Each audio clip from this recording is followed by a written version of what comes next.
et que tout, oh Seigneur, tout ce qui est action satanique, tout ce qui est œuvre, Seigneur, qui ne vient pas de toi, soit brisé et détruit, afin que toute la gloire te revienne au nom puissant de Jésus. Amen. Alors, cette fois allumée.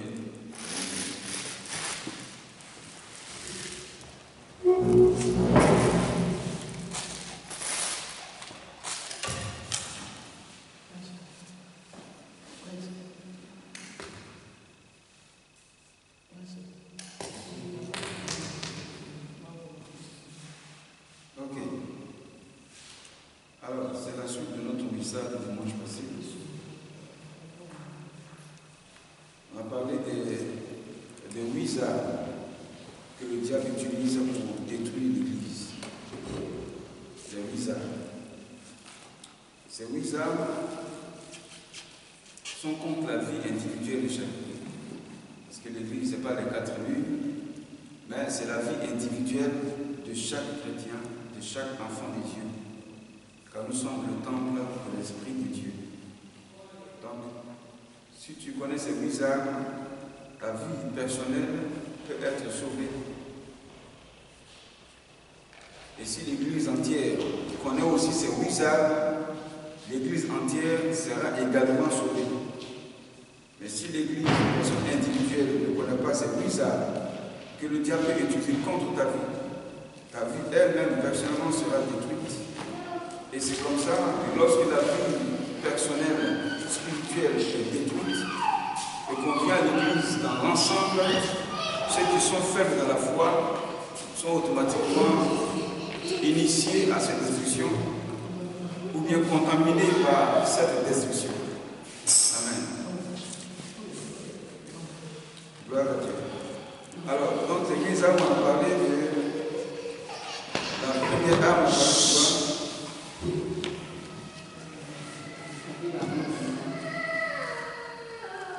la première arme, on a parlé de l'amour, des bénédictions et l'amour des miracles dans une église. C'est dangereux. On ne doit pas aimer les bénédictions que Dieu nous donne plus que Dieu lui-même. On ne doit pas non plus aimer les bénédictions.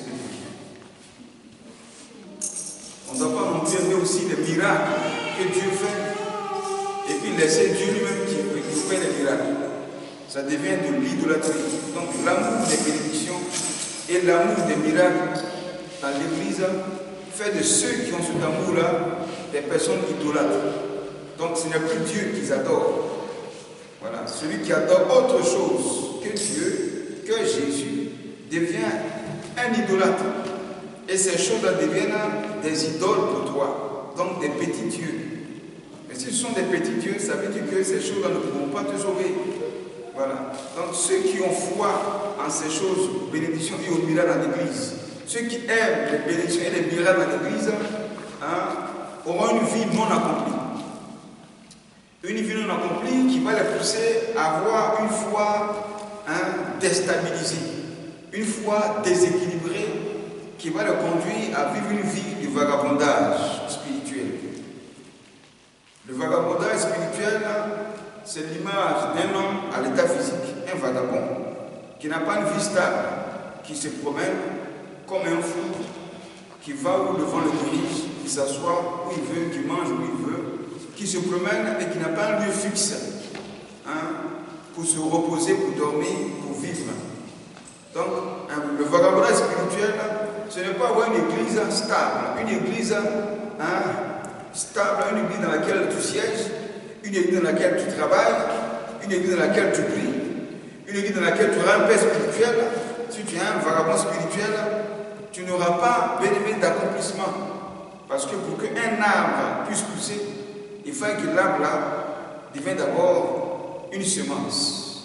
C'est la semence qu'on met en terre et qu'on ne déplace pas, qu'on arrose et qui pousse et qui se lève du sol. Pourquoi? Parce que la semence est enracinée dans le sol parce qu'elle a été fixée. Mais si tu n'es pas fixé, comment tu peux grandir spirituellement? Donc ceux qui se promènent sont à la recherche des bénédictions et des miracles. Ils ne cherchent que des miracles et des bénédictions. C'est dangereux pour une église. Et le diable ayant vu le cœur de ceux-là va les utiliser à détruire l'Église. Amen. Donc, on a parlé de ces choses-là.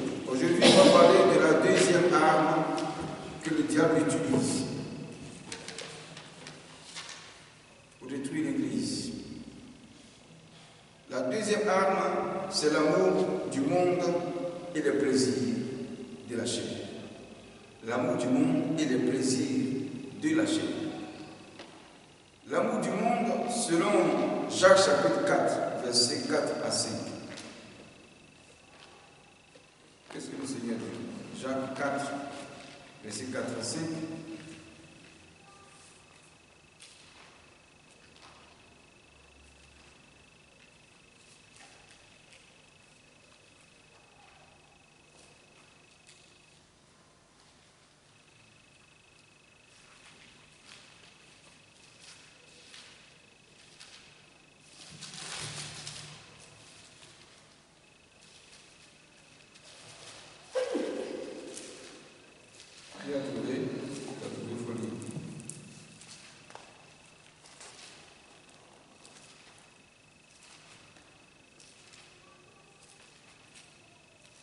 Qui a trouvé ça?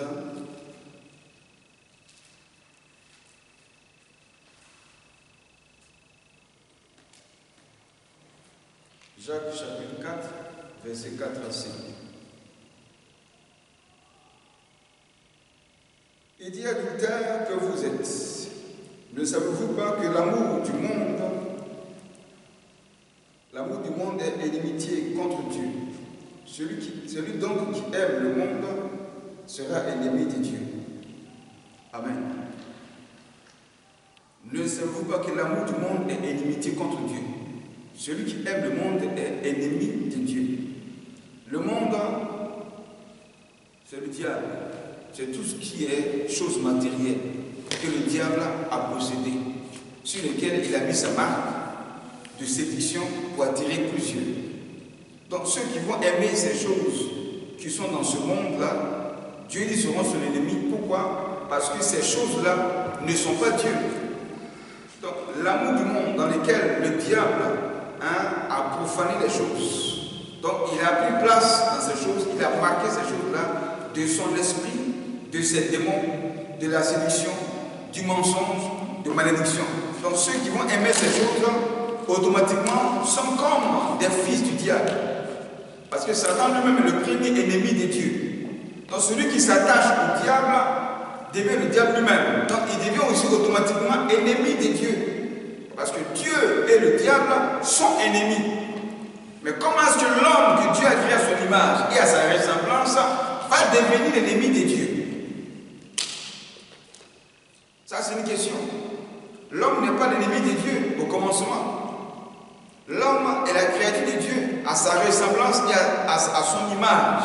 Donc tu ne peux pas être ennemi de Dieu. Tu dois être enfant de Dieu.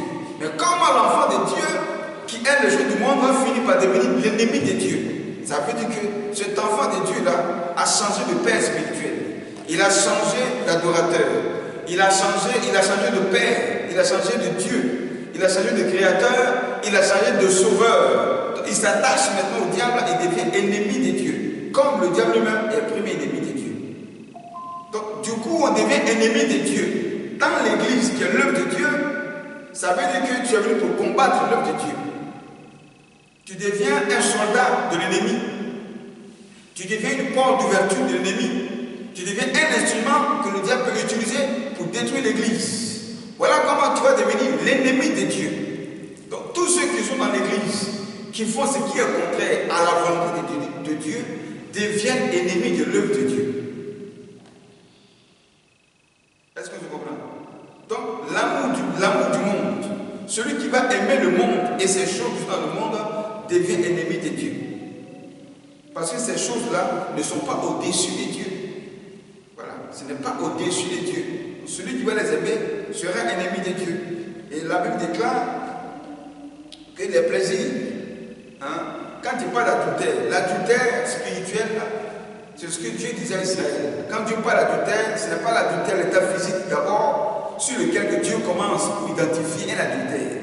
Quand Dieu parle de l'adultère, il parle de l'homme qui a trahi sa fidélité, qui a laissé Dieu et qui a commencé à adorer le diable. Donc il s'est tourné vers le diable. C'est celui que Dieu voit comme le premier adultère. Et quand vous lisez les livres prophétiques, quand Dieu parlait de l'adultère d'Israël, il parlait d'Israël qui a commencé à adorer des statues, qui a commencé à adorer d'autres dieux en dehors de lui. Il les appelle adultères. Donc un adultère, c'est celui qui n'est pas fidèle. Qui n'est pas fidèle à la personne à laquelle il devait être fidèle, il devait être attaché. Donc quand Dieu parle d'adultère, il commence d'abord sur le plan spirituel avant d'arriver sur le plan physique. L'adultère qui trahit sa femme, l'adultère, la femme qui trahit son mari, ce sont tous les adultères naturels. Mais il y a aussi dans l'église des adultères spirituels. Donc ceux qui sont dans l'église, qui adorent des fétiches, qui ont des ceintures aux reins, qui ont des bas comme des hommes de Dieu, certains qui ont vendu leurs âmes au diable pour avoir l'argent, pour courir après les choses du monde, pour avoir la célébrité, avoir de grosses sommes d'argent, avoir une grosse voiture. Il a vendu son âme au diable pour avoir travail. Il a vendu son âme au diable pour avoir mari, pour se marier. Bon, tout ça, ce sont les choses du monde pour lesquelles on trahit Dieu. Donc, les hommes dans l'église, certains sont prêts pour les choses de ce monde à trahir Dieu, à quitter la voie de Dieu, à abandonner le Seigneur pour les choses de ce monde. Commençons d'abord par cet homme de Dieu. Parce qu'il cherche l'argent pour bâtir une grande église. Donc, il va devenir franc-maçon. Là-bas, ils vont lui donner des millions, des milliards. Ils m'ont proposé ça. Les Américains m'ont fait voir des grosses caisses de dollars. J'ai refusé d'être franc-maçon. Des francs-maçons béninois m'ont appelé aussi, m'ont proposé 10 millions. D'abord, quand j'accepte. 10 millions. Après, ils vont construire une église pour moi. Ils vont me donner une carte bancaire où chaque fin du mois, ils vont me filer des millions. Tout ça, j'ai refusé. C'est les choses du monde. Donc si j'accepte ça, je deviens automatiquement ennemi de Dieu. Pendant que j'ai la Bible que je prêche, je suis ennemi de Dieu. Voilà comment ceux qui prêchent, le Seigneur dira que ce n'est pas tous ceux qui sont dans sa maison qui disent Seigneur, Seigneur, qui entreront dans le royaume de Dieu. C'est pourquoi il dit à la fin que pour certains, je ne t'ai jamais connu. Et pourtant, il dit que moi, c'est moi qui faisais le bien dans l'église. C'est moi qui prêchais, lui, je ne t'ai jamais connu. Amen. Je ne t'ai jamais connu. Donc, dans l'église, il y a à partir de l'homme de Dieu qui vend son âme pour les choses de ce monde. Il y a certains fidèles aussi qui vendent leurs âmes pour les choses de ce monde. Ceux-là deviennent les ennemis de Dieu. Mais pourtant, ils sont à l'église. Voilà comment. Parce qu'eux tous ne sont pas avec Dieu spirituellement.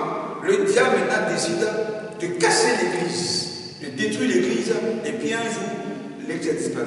Si ce n'est pas l'homme de Dieu que Dieu utilise, il peut utiliser un fidèle. Et puis l'église est cassée. Amen.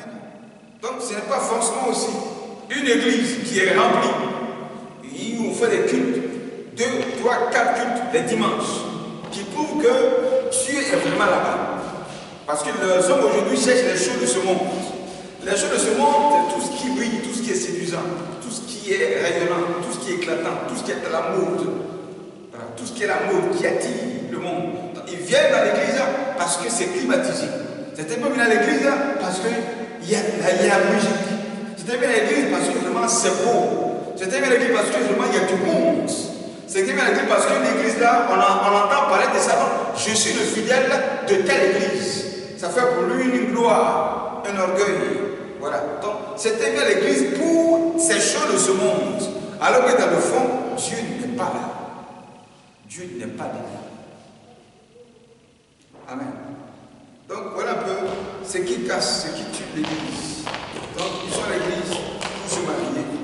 Ils sont à l'église pour des plaisirs sexuels. Ils sont à l'église, ils vivent pas la chasteté. Ils sont à l'église, ils ont des copains et des copines.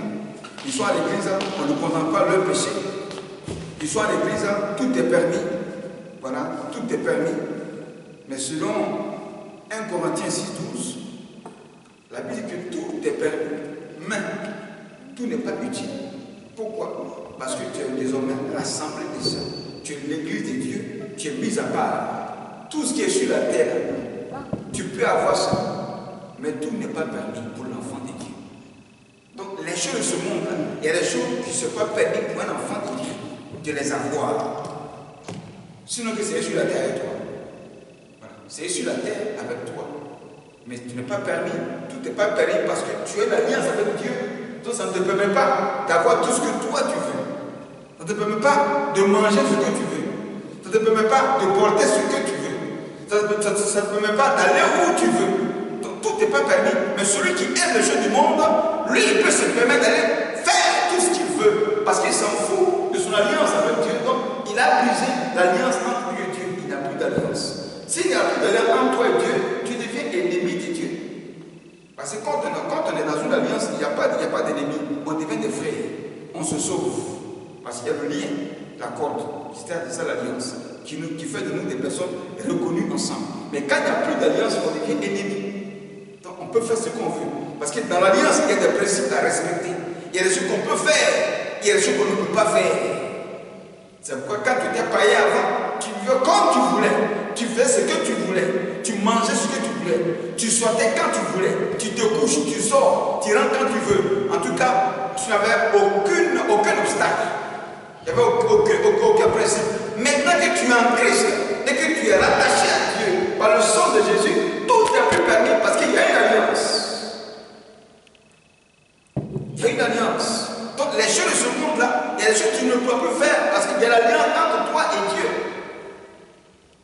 C'est pourquoi celui qui décide de se marier, tout lui était permis avant de coucher n'importe quelle femme, ou bien une femme de coucher n'importe quel mari. Aujourd'hui maintenant, tu étais marié, tu n'as plus le droit d'avoir des rapports en désordre. Voici les principes d'alliance. Voici les principes d'alliance. Donc à cause de cette alliance-là, l'amour du monde ne doit pas être dans l'église. Donc tu peux en même temps aimer Dieu et aimer les choses qui sont dans le monde. C'est une infidélité, c'est un adultère spirituel. Voilà comment c'était soit l'église. Et pendant qu'on prêche, son cœur n'est pas attaché à la parole. Parce que l'amour du monde est dans son cœur. Donc il y a une lutte entre l'amour du monde et l'amour de Dieu. Son cœur est partagé. Il va finir par le céder. Soit il abandonne le monde, il s'attache à Dieu. Soit il abandonne le Seigneur, il s'attache au monde. Donc ils sont à l'église quand on prêche des choses qui condamnent leur vie par rapport au du monde. Il y en a qui sont en colère, il y en a qui sont énervés, il y en a qui s'effacent du à l'église, il y en a qui disparaissent, il y en a qui sont hors de l'église pendant qu'on prêche, il est hors du temple, au dehors là-bas, pour ne pas entendre ce qu'on dit. Pourquoi? Parce que être au dehors, c'est le monde. Être à l'intérieur, parce que quand on aime ce qui se passe à l'intérieur, on reste à l'intérieur. Mais quand on sort, parce qu'on n'aime pas ce qui se passe à l'intérieur, ce qu'on aime, c'est au dehors. Pourquoi? Parce que je dis toujours que le dehors possède. Le dehors possède. Lisons ainsi ce verset de Matthieu 1, 18 à 25.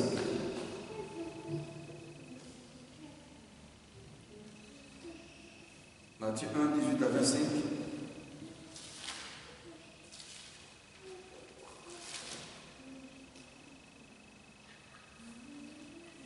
On voit là la naissance de Jésus. Il dit, voici de quelle manière arriva la naissance de Jésus-Christ. Marie, sa mère, ayant été fiancée à Joseph, se trouva enceinte par la vertu du Saint-Esprit. Avant qu'ils n'aient habité ensemble, Joseph, son époux, voilà, qui était un homme de bien et qui ne voulait pas la diffamer, se proposa de rompre secrètement avec elle. Comme il pensait,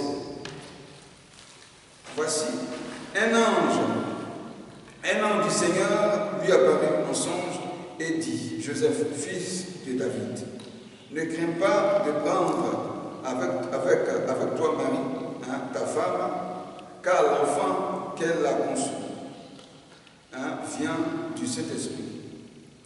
Amen. Et elle va enfanter le fils, et tu as le nom d'Emmanuel, qui veut dire Dieu avec lui. Ici, voici une chose de ce monde qu'on aime dans l'Église. Pendant que Dieu nous parle de la chasteté. Donc ici, on parle de la Vierge Marie. Si elle était vierge, ça veut dire qu'elle n'avait pas de rapport sexuel avec Joseph, son fiancé. Mais ils étaient fiancés, mais il n'y avait pas de rapport. Et voilà que Marie tombe enceinte.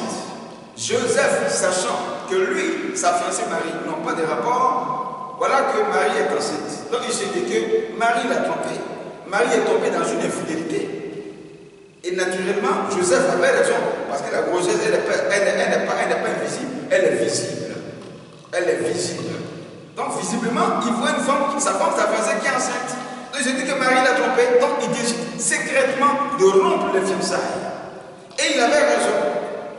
Il n'a pas péché, il avait raison. Alors dans son sommeil, Dieu va se révéler à lui pour lui confirmer que ce que tu as vu là, Marie n'est pas tombée dans l'infidélité. Elle ne t'a pas trompé. C'est moi qui ai permis, parce que Jésus doit passer par elle pour naître. Voilà comment Joseph retourne auprès de Marie, l'assistant, jusqu'à ce qu'elle accouche. Bon, aujourd'hui, dans l'église, il n'y a plus de chasteté. C'est rare. Il n'y a plus de chasteté. Les gens ont des copines, des hommes qui ont des copines, ou bien des mariés qui ont des maîtresses, des femmes qui ont des maîtres, vice versa.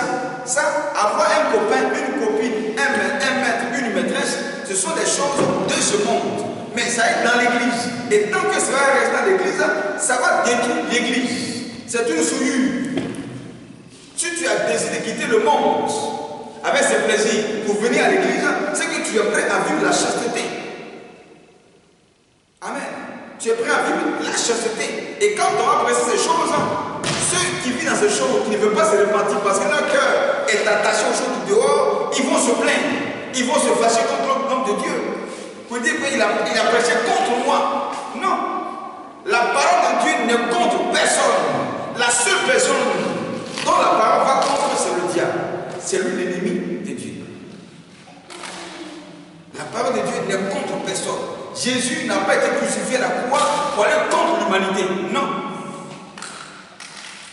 Jésus a été crucifié à la croix pour aller contre le péché, pour aller contre le diable.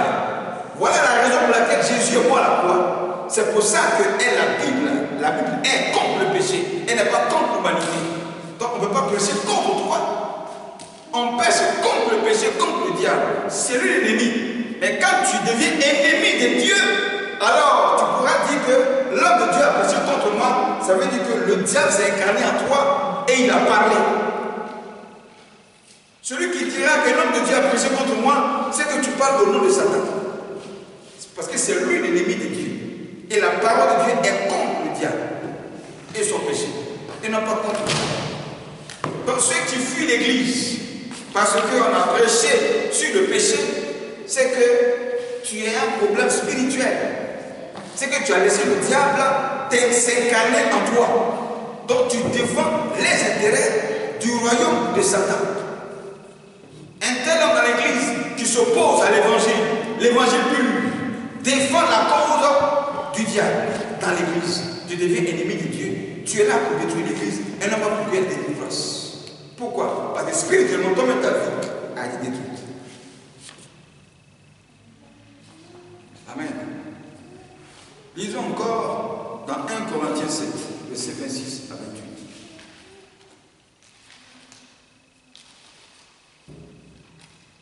Le péché du sexe est le péché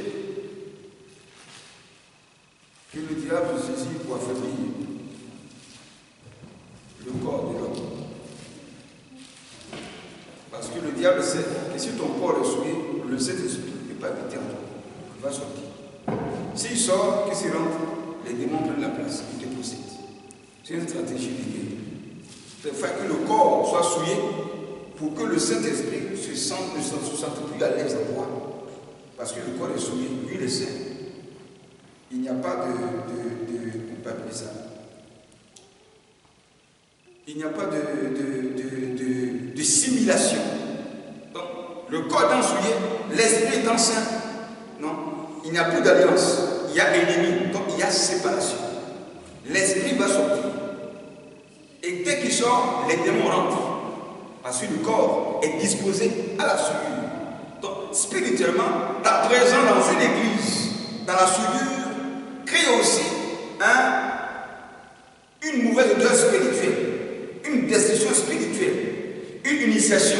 Parce que plus Un peu, le diable gagne du terrain dans l'église et un peu, l'église est détruite. C'est une stratégie.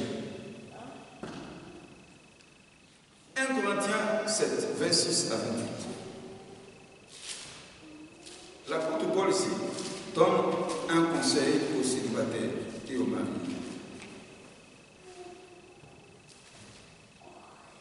Il dit quoi? Il dit, voici donc ce que j'estime bon. À ceux, dans ces temps difficiles qui s'approchent, il est bon à un homme d'être ainsi. Est-il lié à une femme? Ne cherche pas à rompre ce lien. N'es-tu pas lié à une femme? Ne cherche pas de femme. Donc si tu n'es pas marié, ne cherche pas de femme. Donc si tu n'es pas marié, n'aie pas de rapports sexuels en dehors du mariage. Si tu es marié, ne cherche pas à rompre ce lien. On continue. Il dit si la vieille s'est mariée, elle n'a point péché. Si la vieille s'est mariée et qu'elle est allée à son mari, elle n'a point péché. Ça veut dire que si elle ne s'est pas mariée, qu'elle est allée avec un homme, elle a péché. Amen. Et ces personnes auront des tribulations dans la chair et je voudrais vous les épargner. La tribulation, c'est quoi? La tribulation commence, en effet, une tribu d'actions, une multitude de problèmes dans ta vie et qui va se refléter dans l'église.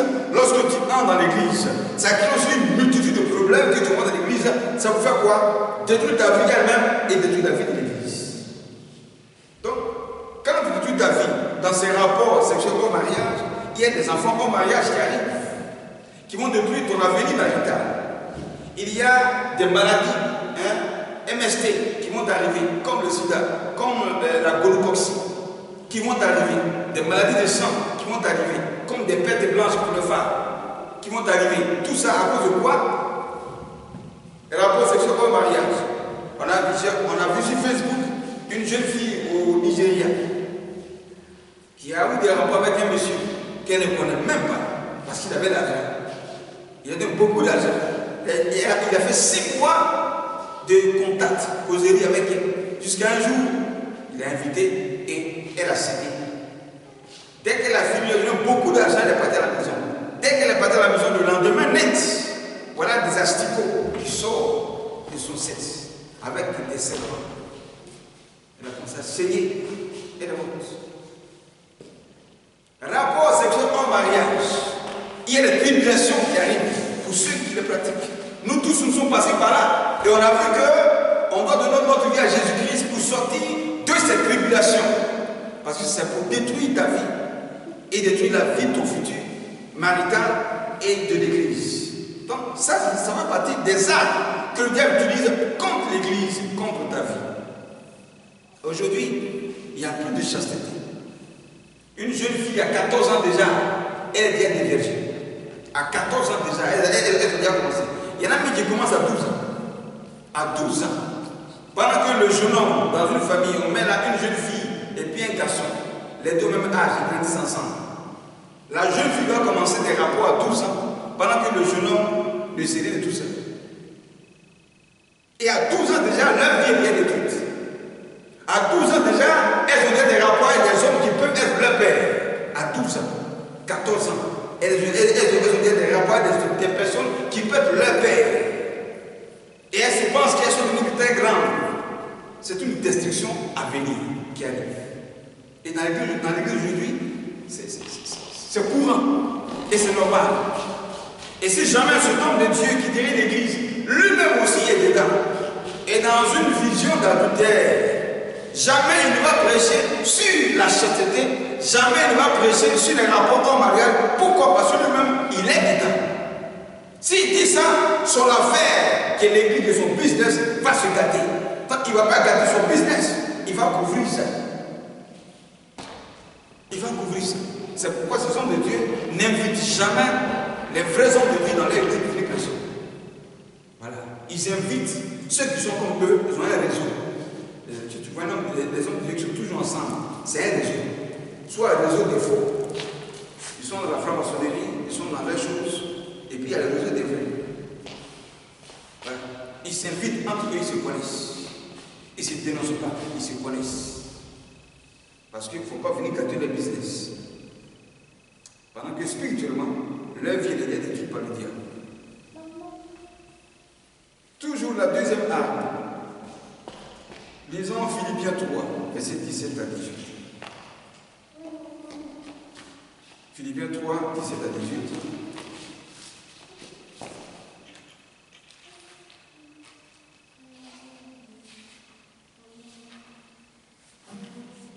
Il dit, soyez tous mes imitateurs, frères, et portez les regards sur ceux qui marchent selon le modèle que vous avez en quoi? En Christ. Amen. Verset 18.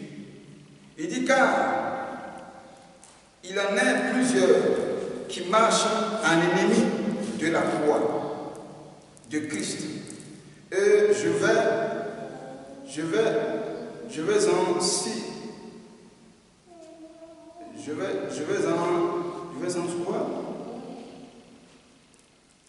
je vous en avais souvent parlé. Voilà. Et j'en parle maintenant, encore en plus. Dans l'église, il y en a qui marchent en ennemi de la croix. Jésus a dit, c'est celui qui veut me suivre, qui porte sa croix et qui me suit. La croix, c'est quoi? La croix, c'est la crucifixion de la chair. La mort de la chair. La mort des plaisirs de la chair. La mort du monde.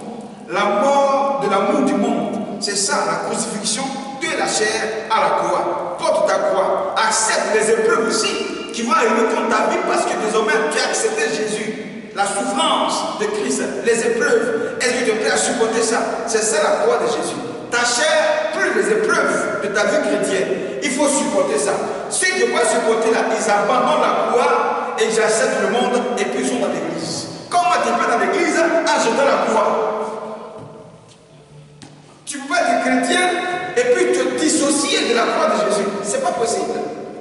Tu peux être chrétien en étant renoncé les épreuves qui vont arriver sur ta vie parce que tu confesses Jésus. Non, tu deviens quoi? Un hypocrite. Tu es dans l'église, mais dans le fond, tu n'aimes pas le Seigneur. Parce que tu as déjà régné la croix. Tu as régné Jésus. Et que tu as régné le but pour lequel il est mort. C'est la croix. La mort de Jésus à la croix, c'est pour ton salut. Tu as renoncé à ça. Mais c'est que tu es mort spirituellement. Tu n'es plus sauvé. Le gars a dit il est mort pour te sauver. Toi, tu refuses sa croix sur ta vie. C'est que tu n'es pas sauvé. Mais tu es dans l'église. Qu'est-ce que tu fais dans l'église? Tu as renoncé à la croix de Jésus. Qu'est-ce que tu fais dans l'église? Tu es un ennemi de l'église. C'est pour détruire. Amen. C'est pour détruire l'église. C'est pour détruire l'église. Donc c'est dangereux d'être dans l'église et puis de ne pas être avec l'église. Tu ne peux pas apporter le nom d'une famille pendant que dans le fond, tu n'es pas de la famille. Non, un enfant qui n'est pas de la famille n'est pas de la famille. Mais un enfant qui est de la famille est de la famille. Et un sorcier qui est de la famille et qui détruit la famille n'est pas spirituellement de la famille. C'est pourquoi certains sorciers sont reniés de la famille. On les chasse de la famille. On les tabasse, on les sort de la famille. Si un enfant aussi est dans la famille et qu'il est un sorcier qui se comporte mal, même son père peut le renier. Si un enfant dans la famille et qu'il désobéit à son père est capable de le priver de l'héritage familial. Et le père a raison. Pourquoi? Parce qu'il devient l'ennemi de la famille. Un sorcier de notre famille est l'ennemi de la famille. Ça veut dire qu'il n'est pas de la famille. Il est hors de la famille sur le plan spirituel. Voilà comment quand un chrétien, quand quelqu'un dans une famille donne sa vie à Jésus et que la famille n'est pas chrétienne et qu'elle est animée beaucoup de membres de la sorcellerie, cet enfant, cet individu qui donne sa vie à Jésus dans l'église devient ennemi de la famille. Les sorciers de la famille te voient comme ennemi. Il peut te combattre à cause de ta foi. Parce que quand tu vas prier là, ça va détruire leurs affaires. Ils te voient comme ennemi, ils vont te combattre. Spirituellement, tu es un ennemi. Mais il faut être le bon ennemi avec Dieu contre le diable, qu'être ennemi, d'être avec le diable et puis être ennemi de Dieu. c'est dangereux. Si tu es ennemi de Dieu, parce que tu es avec le diable, qui va te sauver? Personne ne va te sauver. Mais si tu es ennemi du diable parce que tu es avec Dieu, le Seigneur te sauve. Il te sauve. Gloire à Dieu. Donc ne fuyez pas la prédication de la croix. C'est ça qui fait la puissance du nom de Jésus dans ta vie. Un chrétien qui refuse la croix de Jésus, il est impuissant, il est faible. Tu portes le nom chrétien dans la bouche, mais dans le cœur, tu ne l'es pas. Lisons Romains 8, 5 à 8. Et d'abord, 1 Timothée. 1 Timothée 4, 11 à 12. 1 Timothée 4, 11 à 12.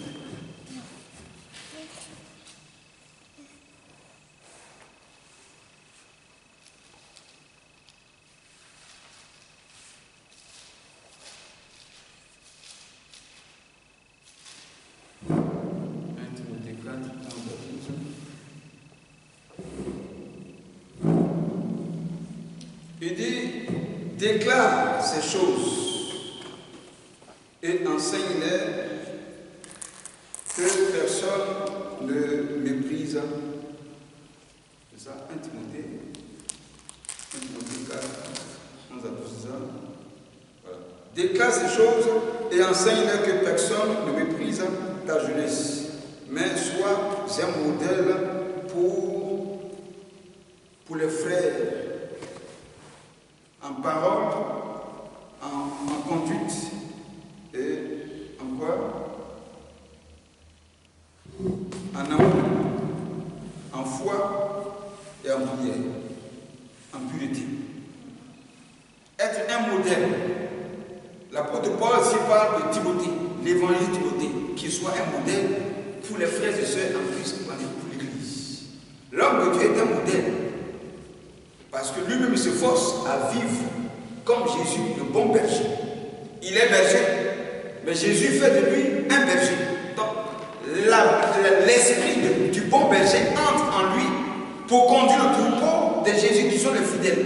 Donc, le modèle de Christ entre dans le pasteur et il s'efforce à vivre comme Christ demande pour le peuple. Donc, le peuple regarde le pasteur, il prêche et sa vie doit être pour toi un modèle. Moi, on ne m'a pas évangélisé en me prêchant l'évangile dans la rue, bien dans une maison.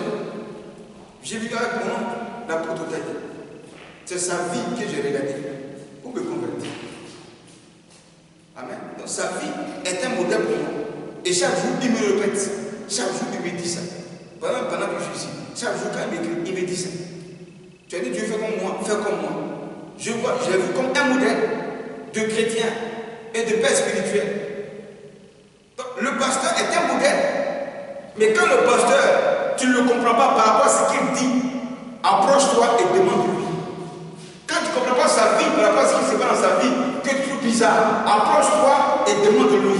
Pour qu'il t'explique côte à côte, près de près, et que tu entends, et que tu saches ce qui se passe. Afin que toi aussi tu saches marcher. Ou bien si le pasteur a prêché, il a donné un message, il a enseigné un message que tu n'as pas compris, approche-toi, demande-lui qu'il t'explique terre à terre. Comme ça tu vas comprendre et tu sauras marcher. Mais les gens sont en église. Ils ne savent pas comment le pasteur la vit. Comment sa vie fonctionne. Quelle est la vision que Dieu lui a donnée. Et puis comment déjà parler contre lui. Ou bien comment il allume à son père.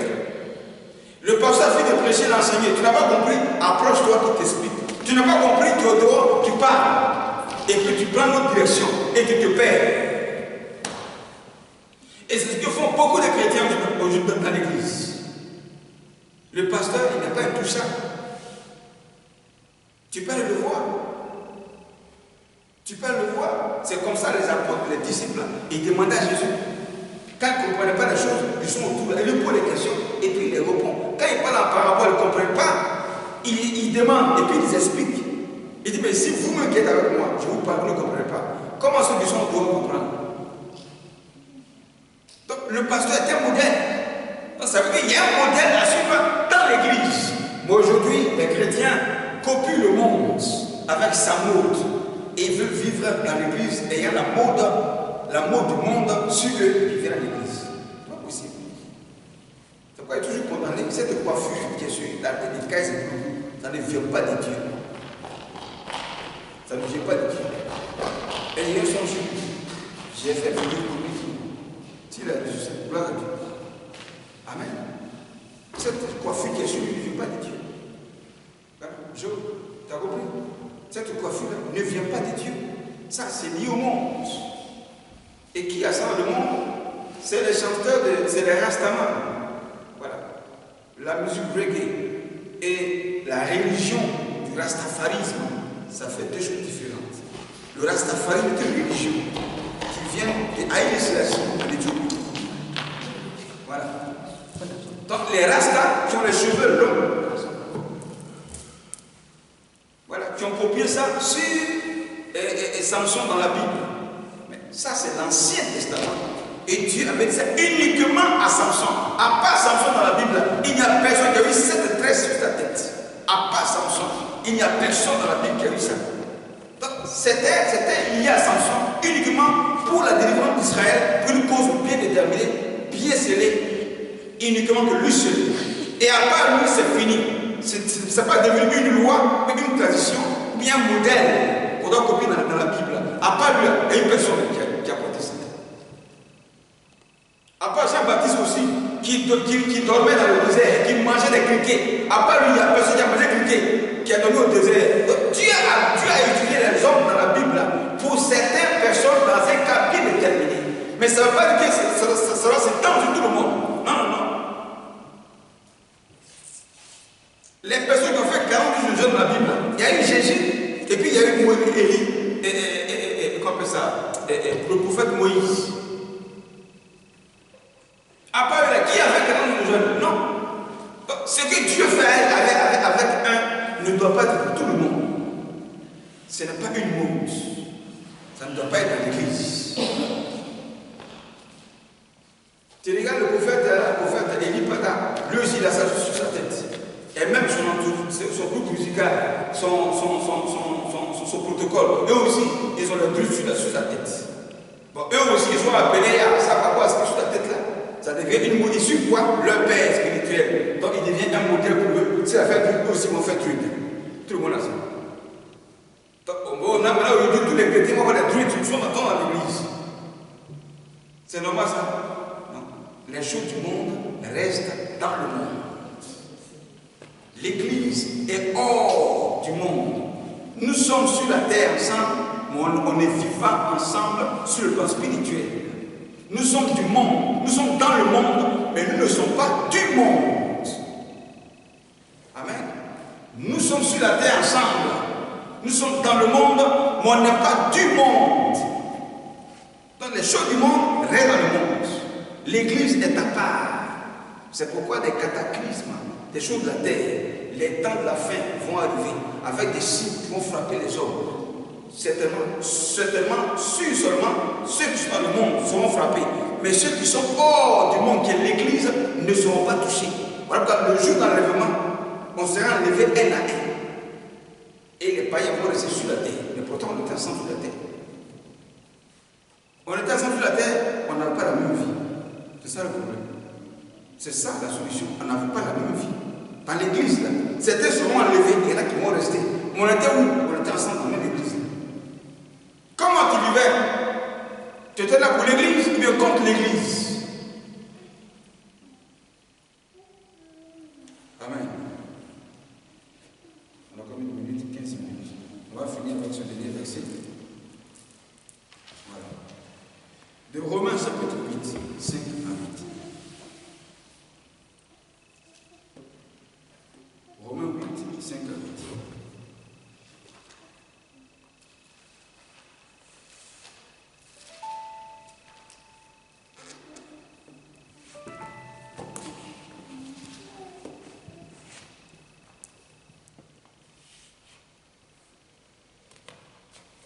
Romains 8, 5 à 8.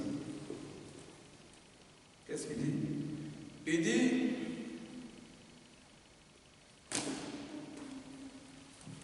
Il dit ceux en effet qui vivent selon la chair s'affectionnent aux choses de la chair, tandis que ceux qui vivent selon l'esprit s'affection aux choses de l'esprit. Amen. Au verset 8, au verset suivant. Il dit, et l'affection de la chair, c'est la mort. Tandis que l'affection de l'esprit, c'est la vie. L'affection de la chair, c'est la mort spirituelle.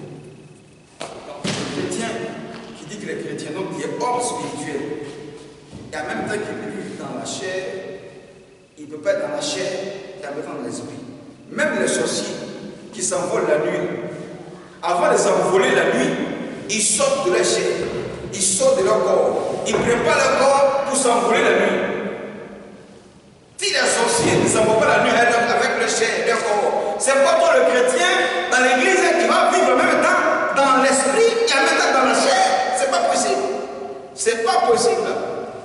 Qui est mort, qu'on a enterré et qui est monté aussi à sa chair. Et puis on regarde dès qu'il est mort net, en même temps son corps disparaît. Et puis on prend le vide de ces habits-là, on met dans le cercueil quand on va l'enterrer. Tu as pas vu ça? Quand quelqu'un meurt, son corps est là, mais son esprit est parti. Son âme n'est plus là, c'est son corps qui est là. Amen. Donc ton corps et ton esprit, hein, ta chair et le spirituel ne peuvent pas être composés ensemble dans l'église. Ceux qui s'affectionnent à la chair sont morts spirituellement. Parce que la chair meurt, mais l'esprit ne meurt pas. Même ceux qui meurent avec l'esprit impur dans le monde, qui meurent dans le péché, leur âme est en enfer. Donc la mort éternelle, donc le tourment éternel. Et ceux qui meurent dans la foi vont au paradis. L'esprit vit éternellement. Donc si tu es dans l'église, que tu mélanges la chair et l'esprit, ta chair va te tuer, la mort spirituelle. La mort spirituelle ne peut pas être dans l'église. Parce que Jésus est mort et il est ressuscité. Donc il nous a donné le réveil spirituel.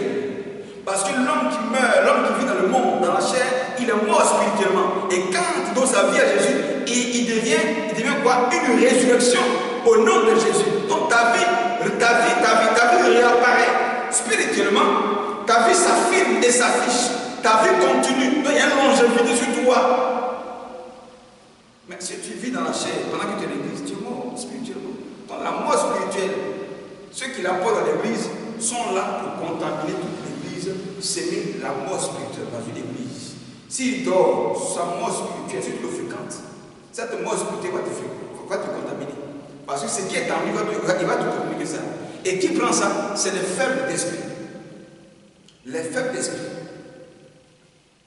Voilà que le chrétien qui est zélé et qui fréquente un autre chrétien qui est mort spirituellement doit faire attention à qui il fréquente. Le chrétien qui est à l'église et qui sort pour avoir des camarades païens, quelle est la relation que vous avez? Tu es avec eux pour les évangéliser, pour les gagner, ou bien tu es avec eux pour faire ce qu'ils font? Mais tu aimes Dieu qui est mort spirituellement, si tu te fréquentes, sache que leur mort spirituelle va te contaminer. Donc tu vas perdre ta vie chrétienne à cause des plaisirs que tu aimes en eux.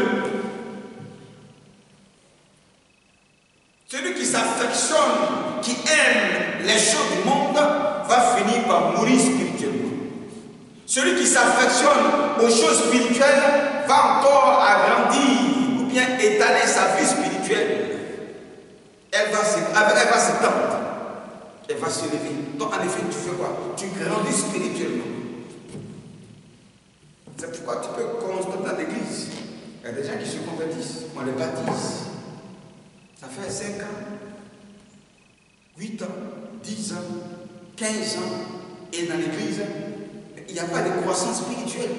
Il est toujours bébé spirituel. Pourquoi? Parce qu'il est toujours affectionné aux choses de la chair, aux choses du monde. Il ne grandit pas dans la foi. C'est pas bon. Cet enfant, il a 3 ans. Il a 3 ans. Hein? Il a 3 ans. Voilà. C'est parce qu'il mange qu'il a envie de grandir. Mais il n'a qu'à arrêter de manger. On va voir. Sa croissance va diminuer. Il va tomber malade. Il va perdre du poids. Et il risque de mourir. C'est comme ça le chrétien dans l'église qui se convertit, qui refuse d'affectionner les choses spirituelles, ne va jamais grandir. Il restera toujours bébé.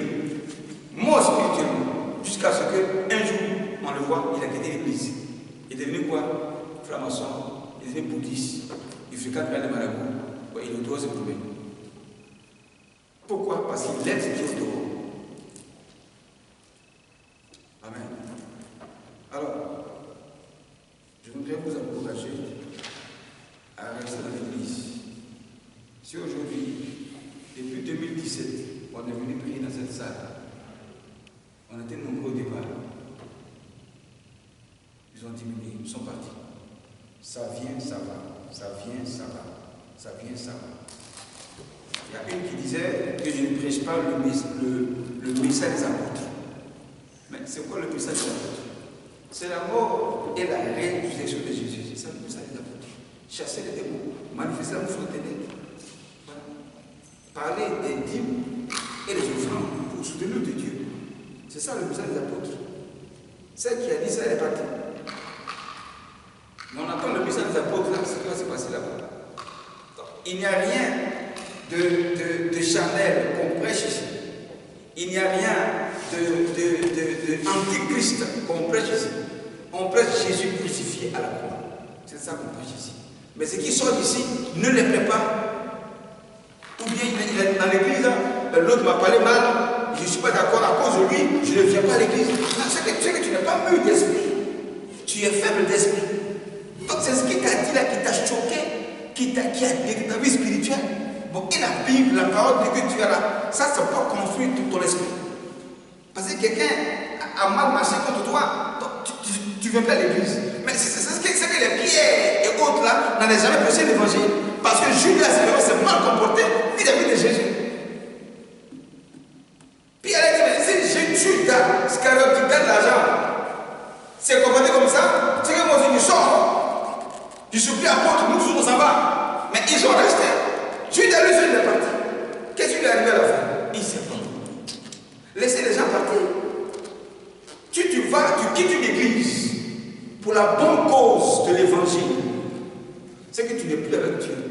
Parce que la parole que tu as donnée juste là, qui est ton ennemi, c'est que c'est Dieu qui est ton ennemi. Mais si tu pars parce qu'on t'a dit la vérité, c'est que tu es toi-même, tu es contre la vérité, tu es contre le Seigneur, tu pars comme un ennemi. Et quand tu pars, sache que le Seigneur n'est pas avec toi. Parce que tu es ennemi de la vérité. Mais il est mieux de partir avec la raison de Dieu. Là, quand tu pars, Dieu est avec toi. Voilà comment David s'est séparé du roi Saül. C'est Dieu qui a dit à David de tuer Goliath. Et il a tué Goliath. Il était dans la raison de Dieu. Voilà pourquoi toutes les femmes ont crié 10 000 fois pour David et 1000 fois pour Saül. Pourquoi 1000 fois pour Saül? Parce que Saül était le roi que Dieu le connaissait. Et lui-même, il a fui le combat. Il a renié le Seigneur. Donc le Seigneur n'était pas à lui, mais il a confié le combat à David et David tue Goliath. À la fin, qu'est-ce qui se passe? Comme lui, il a vu que les femmes ont crié 10 000 fois pour David et 1000 fois pour lui, lui il a trouvé que ce n'est pas normal. Comment c'est pas normal? C'est le petit qui a tué Goliath. C'est normal. Alors, Saül est fâché contre David. Alors, qu'est-ce qui se passe? La jalousie commence à montrer, il veut tuer David. Jusqu'à ce que David a fui la nuit par la complicité de sa femme, qui est la fille de Saül, et son beau-frère Jonathan, qui sont les filles de Saül, qui sont venus à David, car notre père va te tuer, viens, on va te préparer, tu vas fuir. C'est comme ça que David a fui. Mais il est parti avec Dieu, il est parti avec sa raison.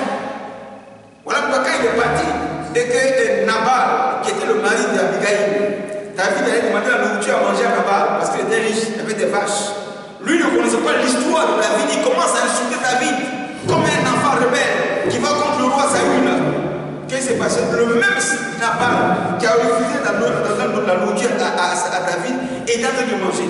Et pendant qu'il mangeait la nourriture, c'est sa porte, il est tombé, il est mort.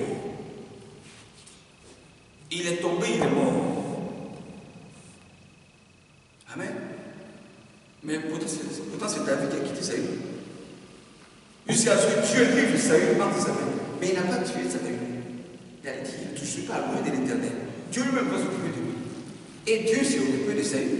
Il est parti en guerre. Là-bas, ils l'ont tué. Quand le tué, David est venu prendre la place. Voilà comment il est venu roi sur Israël. Amen. Donc, il faut partir avec le Seigneur, avec sa vérité. Mais ne va pas à l'ennemi de la vérité, sinon le Seigneur n'est pas avec toi. Toi-même tu deviens l'ennemi contre Dieu. Levez-vous en prière.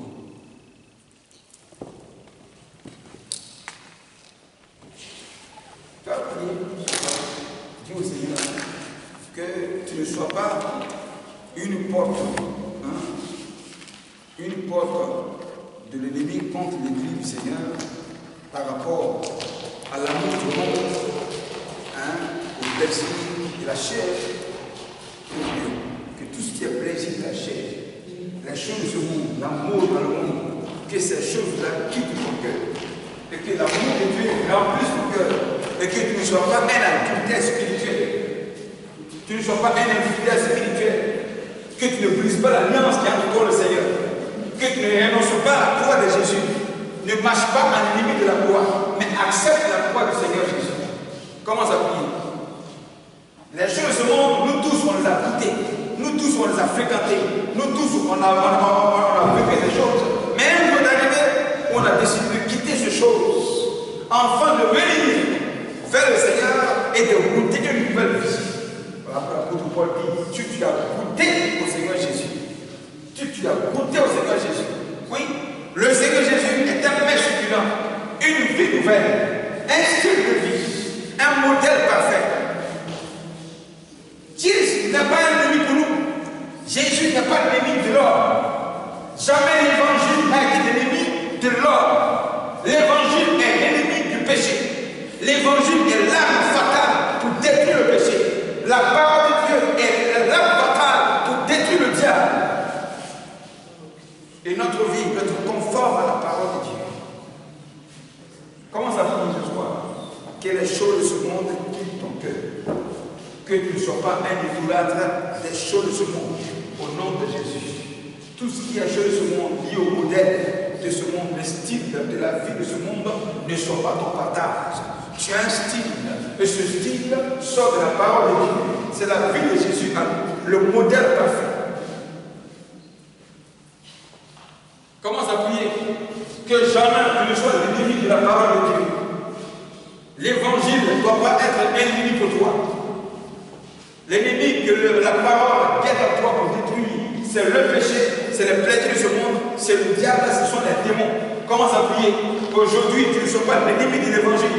Toute parole vraie que tu vas entendre doit pour toi un temps de réjouissance, doit être une arme que tu vas saisir pour combattre afin de rendre parfaite ta vie spirituelle. Au nom de Jésus, commence à prier. Que tu sois fidèle du Seigneur, non pas un adultère spirituel.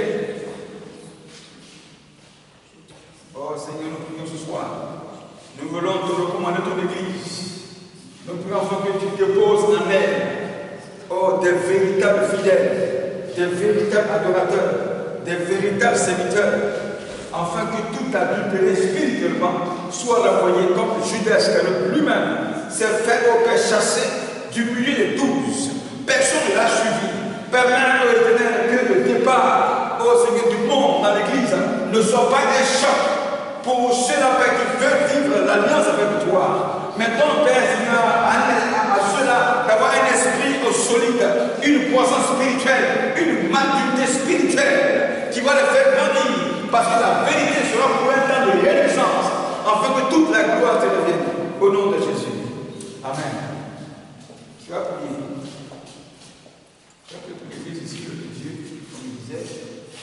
Le Seigneur disait qu'il y a beaucoup d'appelés, mais il y a peu de Dieu. Dieu cherche des élus. Dieu ne cherche pas des appelés. Il cherche des élus. Il appelle beaucoup. C'est ceux qui sont guidés à travers l'épreuve. C'est ceux-là qui les connaissent. Les enfants d'Israël sont identifiés eux tous. Personne n'est esclave. Arrivés au désert, c'est pas tous qui sont entrés à Canaan. Ce sont les élus qui sont entrés à Canaan. Ceux qui aimaient la chair, les préfets de la chair, ils sont morts dans le désert. Ceux-là, ils ont fui la gloire. Amen. Que le Seigneur trie son Église. Voilà. Il trie son Église. Israël a fait 40 ans dans le désert au lieu de 40 ans. Mais c'est à cause des plaisirs de la chair qu'ils ont fait 40 ans dans le désert. Si l'église était 40 jours. Une église peut mettre du temps à connaître une croissance à cause de ceux qui sont représentés la chair, qui sont des ennemis que le diable utilise pour détruire l'église et qui peut empêcher sa croissance. Pendant que les gens viennent, Dieu veut l'utiliser, le diable a ses gens dedans et puis il passe par eux et tout se bousille, tout se casse. On le prend en zone et on perd le temps. Au lieu de 40 jours, ils ont fait 40 ans dans le désert à cause des plaisirs de ce monde.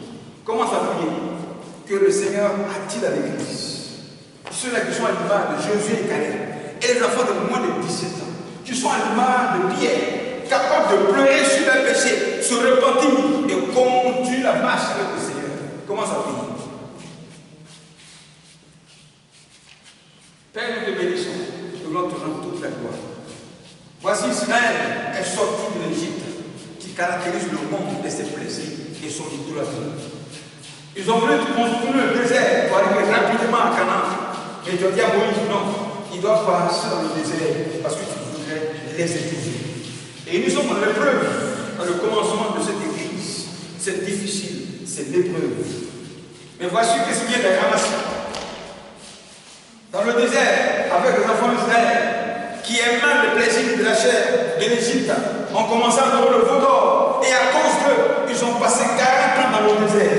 Au lieu de 40 jours. Nous prions ce soir, éternel, que les 40 ans soient détruits et annulés.